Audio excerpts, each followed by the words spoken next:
नमस्कार दोस्तों, आज हम इस वीडियो में मैथ के साथ साथ रीजनिंग के भी प्रश्नों को कवर करेंगे। और दोस्तों इसमें जो हमने क्वेश्चन मैथ के लिया हुआ है ये प्रारंभिक अंकगणित के हैं, जिसमें से आपके 5 नंबर के आने हैं और 5 नंबर की रीजनिंग भी आनी है। आपके सिलेबस के अकॉर्डिंग प्रश्नों को लेकर आए हुए हैं। चलिए दोस्तों स्टार्ट करते हैं। और आपकी स्क्रीन पर पहला प्रश्न दिख रहा होगा। एक संख्या 55 से उतनी ही बड़ी है जितनी कि वह 79 से छोटी है, संख्या ज्ञात करें।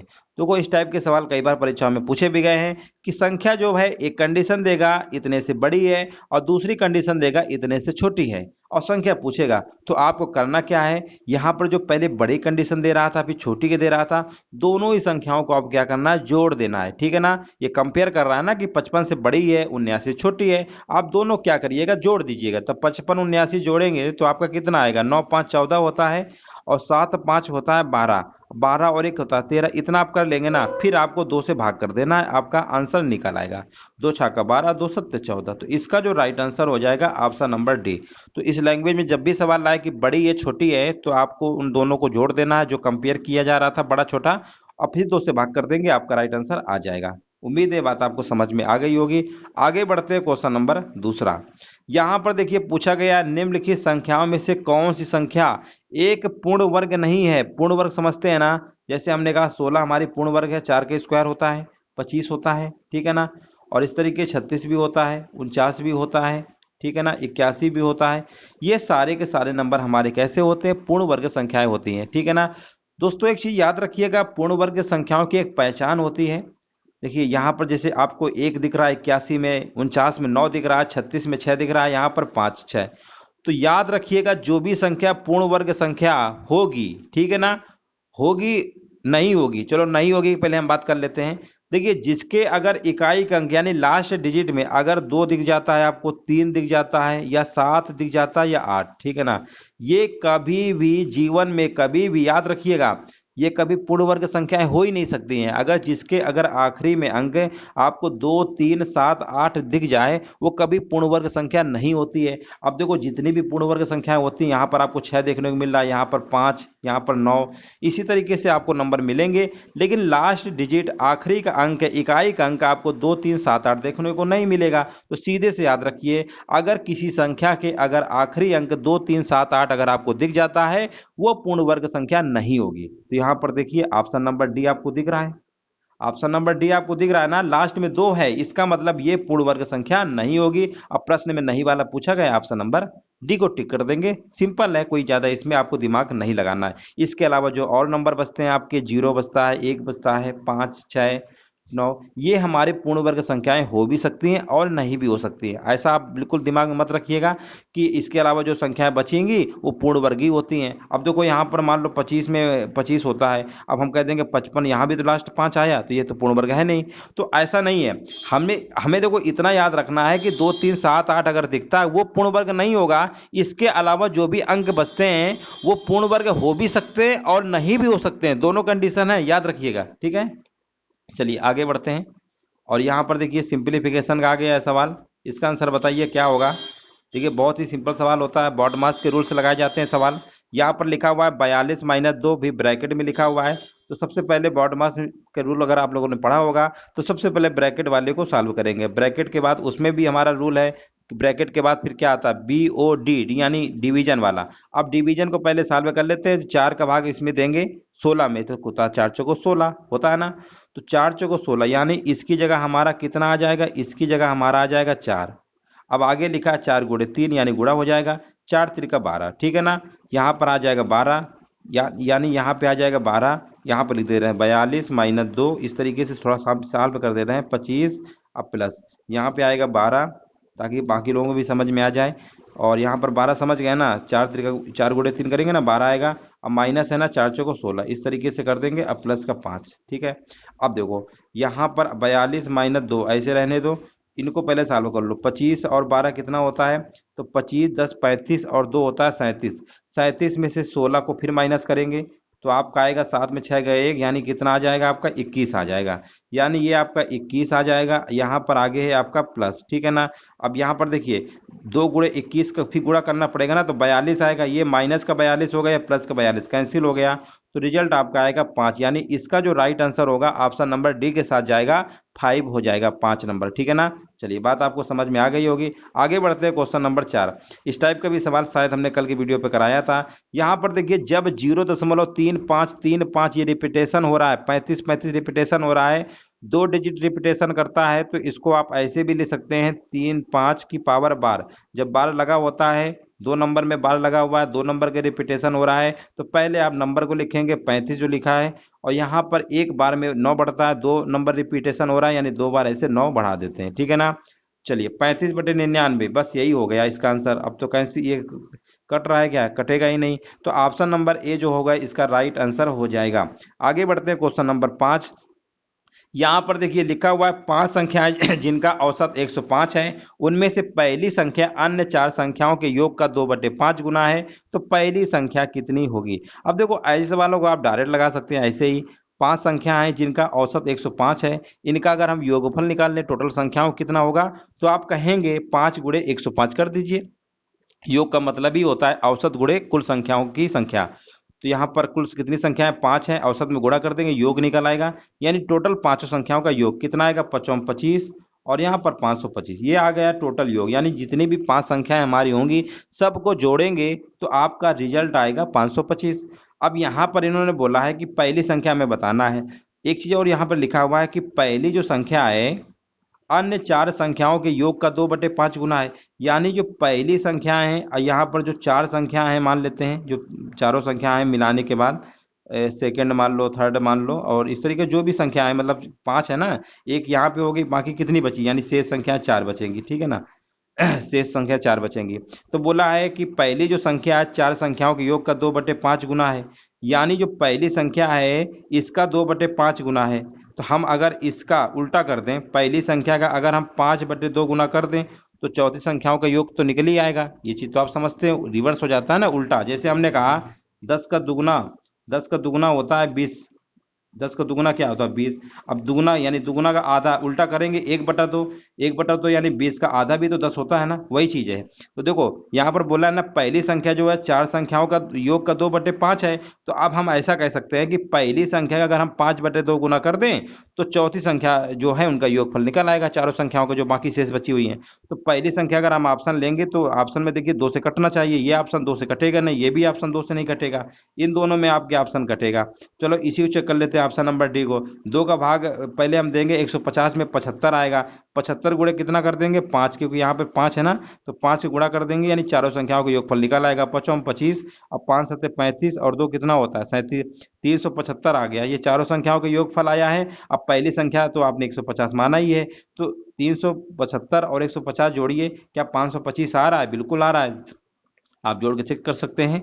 तो यहाँ पर आपका आ जाएगा 525। इस तरीके से आप बाई ऑप्शन से तेजी से चेक कर सकते हैं, बाकी इसमें आपको ज्यादा दिमाग नहीं लगाना था। आगे बढ़ते हैं क्वेश्चन नंबर 6वां नंबर लिखा हुआ है, निम्नलिखित में से कौन सी संख्या एक अभाज्य संख्या नहीं है। अब देखिए अभाज्य संख्या आप जानते ही होंगे, अभाज्य संख्या को रूट संख्या भी कहते हैं, इंग्लिश में कहते हैं प्राइम नंबर। ठीक है ना। तो प्राइम नंबर की परिभाषा होती है कि ऐसी संख्या जो स्वयं से कटती है, एक से कटती है, एक और स्वयं। ठीक है ना, एक से तो कटेगी ही, सभी नंबर एक से कटते हैं, और स्वयं से कटनी चाहिए। या इसकी दूसरी परिभाषा होती है ऐसी संख्या जिसके केवल 2 ही गुणनखंड पॉसिबल हो, 2 ही फैक्टर संभव हो, तो वो भी हमारा क्या होता है, अभाज्य संख्या होता है। जैसे 2 के 2 ही फैक्टर होते हैं, 2 गुणे 1, 3 के होते हैं 3 गुणे 1, ये होते हैं अभाज्य संख्या की परिभाषा। तो यहाँ पर देखिए ये 281 है, 409 है, 541, ये किसी भी नंबर से नहीं कटेंगे, एक से तो कटेगा ही। और ये जो 541 लिखा हुआ है ना, ये 541 से ही कटेगा, 281 से कटेगा, 409 से कटेगा, लेकिन 437 जो लिखा हुआ है ये आपका 19 से कट जा रहा है। चाहो तो देख सकते हो चेक करके, 19 दूनी कितना होता है 38 होता है, 13 में 8 घटाएंगे 5, 19 त्रिका 57, ये संख्या 19 से कट जाती है, इसीलिए ये हमारी संख्या अभाज्य नहीं होगी। बाकी सारी संख्याएं हमारी एबीसी क्या है, अभाज्य हैं। प्रश्न में पूछा गया था नहीं है, तो ऑप्शन नंबर डी के साथ इसका आंसर चला जाएगा। अब हम बढ़ते हैं क्वेश्चन नंबर 7। 2343 को 38 से विभाजित करने पर भागफल क्या होगा। बहुत ही सिंपल है, आपको देखिए भागफल से मतलब है यहाँ पर 38 से ऐसे भाग कर दीजिएगा 2143 में। ठीक है ना। तो पहले कितनी बार जाएगा, 3 5 15, 3 18, ज्यादा हो रहा है, 6 बार, 6 6 48, 6 3 21, 6 बार, 5 बार जाएगा। 5 अट्ठे कितना होता है 40, 5 3 का 15, 15 4 होता है 19, यहाँ पर 4 आएगा और 11 में 9 घटाएंगे तो 2 आएगा। फिर इसके बाद 3 उतार लेंगे। अब ये बार जाएगा 3 सत्ते की, 7 बार में ज़्यादा हो रहा है, 7 अट्ठे 56, 6 बार कर दीजिए, 6 अट्ठे 48 होता है। और यहाँ पर क्षेत्री का 18, 18 4 कितना होता है 22, 13 में 8 घटाएंगे तो आपका आएगा 5 और यहाँ पर आएगा 3 में 2 गया 1। ये आपका शेष फल आया है, ये आपका शेष फल आया है और ये आपका भागफल आया है। प्रश्न में क्या पूछा गया, भागफल पूछा गया है ना, तो ऑप्शन नंबर सी जाएगा। बस हो गया, सिंपल सवाल था, आपको भाग देना था, बस आपका आंसर निकल आएगा। अब देखिए यहाँ पर जो सवाल हमारा पूछा गया है, पूछा गया यदि भिन्न 1/2, 2/3, 5/9, 6/13 और 7/9 को उनके बढ़ते मान के क्रम में लगाया जाए तो चौथी भिन्न कौन सी होगी। अब देखिए एक चीज याद रखिएगा, ये जो फ्रैक्शन में सवाल लिखे होते हैं इसके कई तरीके होते हैं। एक तो भाग देने वाला होता है, दशमलव में निकाला जाता है, ठीक है ना। इसको हमें बढ़ते क्रम में यानी आरोही क्रम में लिखना है और बताना है कि चौथे नंबर पे कौन सी आएगी। तो देखिए कई बार क्या होता है कि बहुत बड़े बड़े फ्रैक्शन लिखे आ जाते हैं, तो उनके जो डिनोमिनेटर होते हैं, हर की संख्या होती है काफ़ी बड़ी होती है, तो एलसीएम लेकर पॉसिबल करना मतलब काफ़ी कठिन हो जाता है। इसका सबसे बेस्ट मेथड होता है जो हम आपको बता रहे हैं, आप उसको उसी से लगाइएगा, आपका सवाल कभी गलत नहीं होगा। हालांकि हो सकता है कुछ लोगों ने पढ़ा भी होगा या नहीं भी पढ़ा होगा, वो अलग मैटर है, फिर भी हम आपको बता दे रहे हैं। देखिए यहाँ पर 1/2 लिखा हुआ है। सबसे पहले हम ऐसा करते हैं यहाँ पर देखो, सबसे पहले आप करना क्या है, इनमें से देखिए यहाँ पर जो एक बार हम लिख दे रहे हैं, यहाँ पर 1/2 है, 2/3 है, आपका 5/9 है और 6/13 है और 7/9 ये लिखा हुआ है।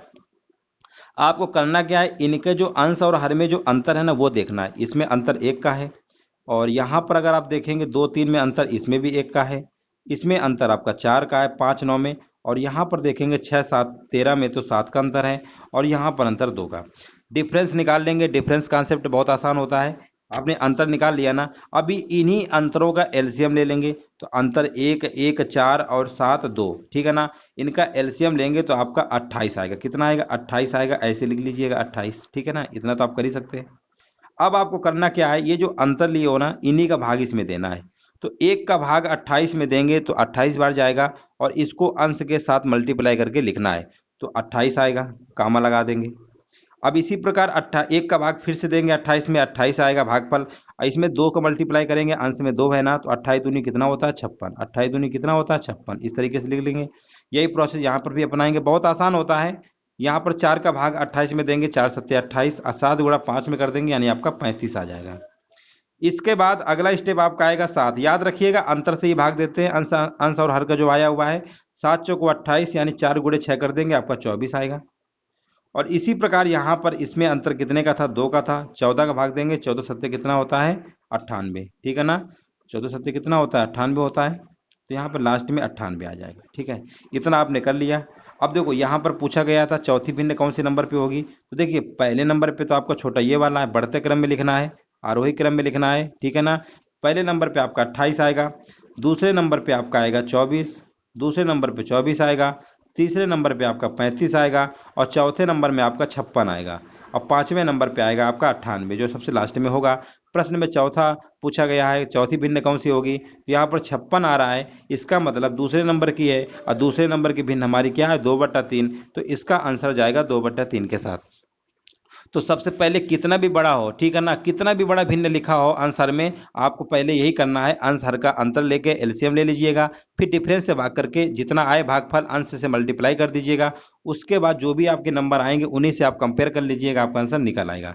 आगे बढ़ते हैं क्वेश्चन नंबर 9। यहाँ पर लिखिए, लिखा हुआ यदि x का 10% बराबर y का 25%, तो x अपान y का रेशियो पूछा गया है। बहुत ही सिंपल है, परसेंटेज से आप परसेंटेज पहले काट दीजिए, 5 दूनी 10, 5 25, यानी x अपान y का रेशियो निकालेंगे तो आपका आएगा 5/2 यानी 5:2। ऑप्शन नंबर बी इसका राइट आंसर हो जाएगा। आगे बढ़ते हैं क्वेश्चन नंबर 10 नंबर लिखा हुआ है, जब एक संख्या के 60% से 60% घटाया जाता है तो परिणाम 60 प्राप्त होता है, वो कौन सी संख्या होगी। अब आप कहेंगे संख्या हमने x मान लिया, इसी का 60% यानी 60/100, इसी में से 60 घटाएंगे तो परिणाम 60 प्राप्त होता है, इसको इधर भेज देंगे तो ये आपका आ जाएगा x × 60/100 बराबर आपका आ जाएगा 120। अब 60 एकम 60, 60 दूनी 120, 100 गुणे 2 कर देंगे, आपकी वैल्यू आ जाएगी x की 200। इसका जो राइट आंसर होगा ऑप्शन नंबर डी के साथ चला जाएगा। अब दोस्तों यहाँ से हमारे शुरू होते हैं रीजनिंग के प्रश्न। हमने बोला था आपके 5 प्रश्न मैथ के आने हैं, प्रारंभिक अंकगणित के 5 ही रीजनिंग के आने हैं, लेकिन हमने इस सेट पे 10-10 क्वेश्चन लिया तो आपकी प्रैक्टिस आपकी और बेहतर हो जाए। थोड़ा सा तेजी से कराते हैं ताकि आपकी जो तैयारी है मतलब जल्दी कम टाइम में आप काफी सारे क्वेश्चन की रिवीजन हो जाए आपका। चलिए यहाँ पर देखते हैं, झाड़ू का फर्श से वही संबंध होता है जो चम्मच का है। सभी को पता है फर्श में झाड़ू लगा के क्या करते हैं, कूड़ा उड़ा उठाते हैं, झाड़ू लगाया जाता है। झाड़ू किस लिए लगाते हैं? कूड़े के लिए, सफाई के लिए तो लगाते हैं ना। उसी प्रकार चम्मच का यूज कहाँ करते हैं? थाली में जो भी खाना होता है उसको खा के पेट के अंदर ले जाते हैं, खत्म कर डालते हैं, सफाई कर देते हैं थाली की, है ना। तो सिंपल है, चम्मच होगा। ऑप्शन ऑप्शन नंबर इसका कौन सा होगा? थाली होगा, ठीक है ना। चम्मच का रिलेशन किससे होगा? थाली से होगा। मेज कांटा छुरी से कहाँ से हो जाएगा? चलिए आगे बढ़ते हैं, क्वेश्चन नंबर 12। यहाँ पर देखिए पूछा गया यदि बी टी बराबर आर ओ डी लिखा हुआ है, सी एन बराबर एस आई एम तथा एम यू जी बराबर एल एन, तो पूछा गया एम ई एन किसके बराबर होगा। अब देखिए इतना सब ये दिए हुए हैं, एम ई एन का पूछा है, तो कहीं ना कहीं एक बार देखो, जब भी इस टाइप के सवाल हुआ करें, एक कंडीशन दे दे, दूसरी दे दे और तीसरी दे दे और चौथी पूछे, तो कई बार क्या होता है जो एम ई एन है ना, इन्हीं से कहीं ना कहीं इन्हीं के जो इसके इक्वल में लिखा है, इन्हीं अक्षरों से मिलकर बन जाता है। अब देखो यहाँ पर एम का कोड साफ साफ बोला है एल है, तो यहाँ पर भी हम एम का कोड एल लिख लेंगे। ई का देखिए, ई यहाँ पे दूसरे नंबर पे ओ आ रहा है ना, तो यहाँ एल के बाद ओ आएगा। अब आप देख लीजिए एल ओ कहाँ है, बस इसी को टिक कर दीजिए, तीसरा चेक करने की जरूरत ही नहीं है। ऑप्शन नंबर इसका जो होगा ए नंबर सही हो जाएगा। अब चलिए क्वेश्चन नंबर 13 है ये वाला। ये क्वेश्चन नंबर कौन सा? 13 नंबर है, याद रखिएगा। चलो इसका बताइए, यदि एम्पलीफायर को कोड भाषा में ये जो लिखा हुआ है सी ओ आर, आप पढ़ लीजिएगा, लिखा आपकी स्क्रीन पर दिख रहा होगा। अब पूछा गया क्यू जी ई एल वाई जे को किस प्रकार से लिखा जाएगा। तो देखिए ए के बाद यहाँ पर सी आया हुआ है, यानी ए बी सी, यानी 2 नंबर इसमें से बढ़ाया जा रहा है। एम के बाद अगर ओ आया है, एम एन ओ, यानी 2 नंबर यहाँ पे बढ़ाया जा रहा है। पी के बाद देखिए आर आया हुआ है, यानी क्यू आर, यानी यहाँ पर भी 2 नंबर की यानी एडिंग हो रही है, प्लस हो रहा है। अब हमें और आगे चेक कर लो चाहे तो, एल के बाद एम एन, सभी में दोस्तों 2-2 नंबर बढ़ाया जा रहा है, तो इसमें भी आपको 2-2 नंबर बढ़ा देना है। तो क्यू के बाद आपका क्या आएगा? ऑप्शन आप देख लीजिए, ये ऑप्शन आपके लिखे हुए हैं। तो क्यू के बाद आएगा आर एस, एस आएगा ना, तो ये 2 ऑप्शन तो पहले ही बाहर हो गए, ये तो ये वाला होगा, ये तो ये वाला होगा। और आगे चेक कर लेते हैं और थोड़ा छोटा कर देते हैं ताकि आपको अच्छे से और दिख जाए। चलो अब दिख रहा होगा। अब देखिए यहाँ पर, और जी के बाद क्या आएगा? जी के बाद एच आई, यानी एस आई आएगा। और ई के बाद क्या आएगा? एफ जी आएगा। एल एम एन, यानी सिग्नल आ रहा है, सिग्नल आएगा, यानी ऑप्शन नंबर इसका जो है सी नंबर के साथ आंसर चला जाएगा। आगे बढ़ते हैं, क्वेश्चन नंबर 14 नंबर देखिए, पूछा गया निम्नलिखित में से उस शब्द को चुनिए जो अन्य चारों के समूह से संबद्ध ना हो। America, Asia, Australia, Arabia. बहुत ही सिंपल है, अमेरिका, ऑस्ट्रेलिया, एशिया, ये जो आपके है ना, ये तीनों के तीनों आपके क्या है? कॉन्टिनेंट है, महाद्वीप है। अरेबिया आपका महाद्वीप नहीं है, सबसे भिन्न आपका डी नंबर हो जाएगा। सिंपल प्रश्न था। आगे बढ़ते हैं, क्वेश्चन नंबर 15 नंबर। यहाँ पर देखिए आपको दिख रहा होगा, थोड़ा छोटा कर देते हैं ताकि और अच्छे से आपको दिख जाए। देखिए यहाँ पर लिखा हुआ है एक विद्यालय में कक्षा दोपहर 1 बजे प्रारंभ होती है और 3:52 तक चलती है। यदि इस समय में 4 अवधि यानी पीरियड, ठीक है ना, जैसे क्लास में चलते नहीं, पहला घंटा लगा, दूसरा घंटा लगा, तीसरा, उसी को पीरियड बोलते हैं। एवं प्रत्येक अवधि पहले 4 मिनट का समय एक कमरे से दूसरे कमरे में जाने के लिए छोड़ा जाता है, तो बताइए एक अवधि कितने मिनट का होता है। अब देखिए यहाँ पर पीरियड, जैसे मान लीजिए पहली क्लास चल रही है तो उस समय तो घंटा लगेगा नहीं, जब दूसरी क्लास लगेगी तभी आपका पीरियड बजेगा, फिर तीसरी में। तो कुल मिला के देखा जाए तो यहाँ पर हर हर अगर पीरियड पे 4 मिनट का समय लग रहा है, तो टोटल आपके कितने कितने यहाँ पर लिखा हुआ 4 अवधि। तो 4 अवधि में सिर्फ आपके 3 ही बार ऐसा होगा, क्योंकि पहली बार तो बजेगा नहीं, पहली क्लास तो आपकी चली रही होगी, स्टार्ट हो जाएगी, ठीक है ना। जब दूसरी क्लास होगी तब बचता है पीरियड। तो यहाँ पर देखिए, यहाँ पर जो लिखा हुआ है ना 4 मिनट का एक कमरे से दूसरे कमरे में, यानी पहले तो आप एक कमरे में बैठ पढ़ रहे होंगे, जब इसके बाद दूसरे कमरे में जाएंगे तभी तो आपका एक बार काउंट होगा ना, यानी दूसरे कमरे में, तो एक कम हो जाएगा। तो कुल मिला के आप ऐसे समझ लीजिए 4-4 मिनट का समय आपका बर्बाद जो होगा वो 4 पीरियड में ना बर्बाद होकर 3 पीरियड में बर्बाद होगा। तो 4 3 का 12, यानी 12 मिनट आपके क्या हो गए? 12 मिनट आपके एक्स्ट्रा बर्बाद होंगे, ठीक है ना। अब यहाँ पर अगर हम बात करते हैं, यहाँ पर 1 बजे क्लास प्रारंभ होती है, 3:52 पे चलती है, तो आप कहेंगे 2 घंटे 52 मिनट की क्लास आपकी चली। 1 बजे से लेकर 3:52 तक आपकी क्लास का टाइम कितना होगा? 2 घंटा 52 मिनट होगा।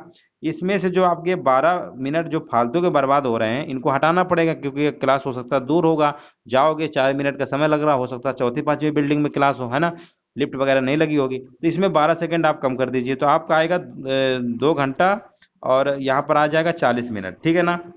2 घंटा 40 मिनट, यानी यहाँ पर आप कह सकते हैं 2 घंटा यानी 120 मिनट, और 40 यानी कितना आएगा? 160 मिनट।